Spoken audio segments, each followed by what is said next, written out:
Hi, I'm Sid Messer, and my wife Susie and my daughter Lydia, we're missionaries to the country of Ecuador, South America.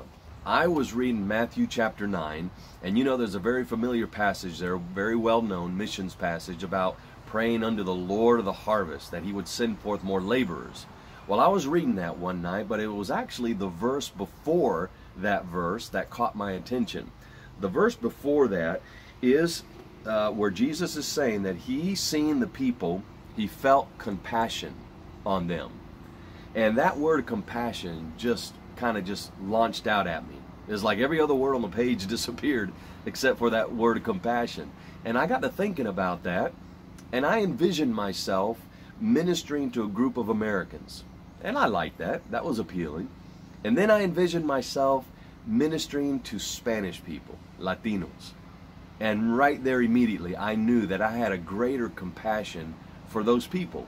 And so the Lord used that verse, that word even, to direct me towards the Spanish people. So with that, the next thing, we were looking for godly counsel. And of course, I sought someone who I knew the Lord well, walked with the Lord. That was my pastor. And he too seemed to think that the Lord was leading at that time in our lives. And then circumstances. At that time, I was a teacher at a high school, the Bible teacher there. And there were just some decisions that the school was making that was a little concerning to me. And I thought just maybe those things the Lord was using to launch us out at that time as well, to move us on to some other direction. So I resigned the school there, from the school. And that summer, we just started praying. See, there's another element. We started praying. And about 2 months later, an Ecuadorian man approached me. And he said, I understand that you're looking to go to the mission field. You don't know what country. Would you consider Ecuador? And so with that, we knew that the Lord had orchestrated the circumstances for us to go to that particular country. So with those three things, the Lord guided us. Now really, as you probably have heard, it's not so much an IQ that the Lord's looking for. He's looking for an I will. I'll surrender to go wherever you lead. And one thing that's very interesting, should be an encouragement to you, is that the Lord wants you to know his will even more than you want to know his will. So that should be encouraging to you at this moment. What I could also encourage you to do is to be very active in your church. That's great preparation for mission work, obviously.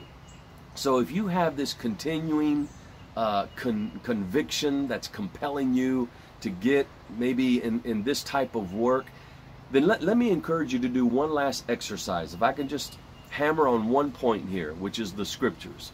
I would encourage you to look up those particular passages that talk about missions. For example, Matthew 28, go into all the world and make disciples. Or John 20:21, where it talks about the Lord said, as my Father has sent me, so send I you.